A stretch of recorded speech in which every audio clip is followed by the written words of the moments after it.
In this video, we will address concisely the commonly encountered errors F1, F2, and F3 in air conditioning systems.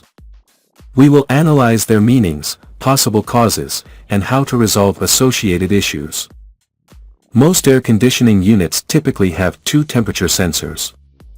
1. Evaporator or tube temperature sensor designed to prevent freezing of this part. 2. Local ambient temperature sensor for conditioning. However, with the introduction of inverter units and the trend toward manufacturing units with lower power consumption, more electronic control systems have been developed to enhance air conditioning efficiency. This has led to the inclusion of additional sensors measuring specific variables, such as A. Outdoor ambient temperature sensor, mainly located on the grill or protection of the exterior condensing unit. It measures the temperature of the outside air drawn in by the condenser fan.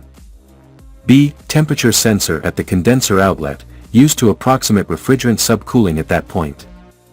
C. Compressor discharge temperature sensor, located in the thin pipe through which the compressor expels refrigerant at high pressure and temperature. The control board of the outdoor unit is responsible for supplying electrical power to these sensors and receiving their signals to control the machine's operation. Generally, error codes F1, F2, and F3 are linked to specific issues. F1, mostly related to problems with the outdoor ambient temperature sensor. F2, mainly associated with issues in the temperature sensor located on the exterior condenser pipe.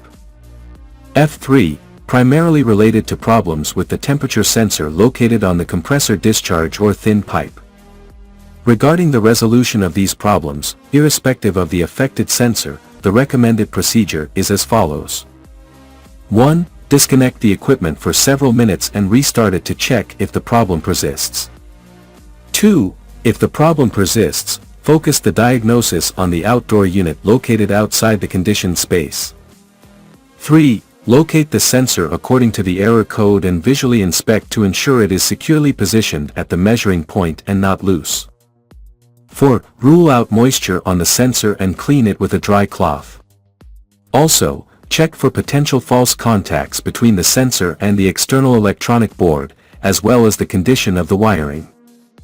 6. Use a multimeter on the Killam scale to measure the electrical resistance of the sensor. The measurement should never be 0 or infinite, otherwise, replace the sensor.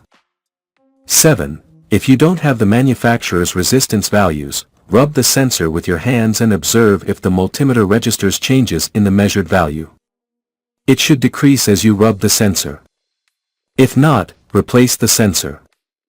8. If measurements indicate the sensor is electrically sound, focus the study on the board's power supply to the sensor. 9. Connect the sensor, turn on the equipment, and, using the multimeter on the direct current voltage scale, measure if the sensor's electrical supply is correctly around 2.5 volts. Otherwise, the damage could be in the external board.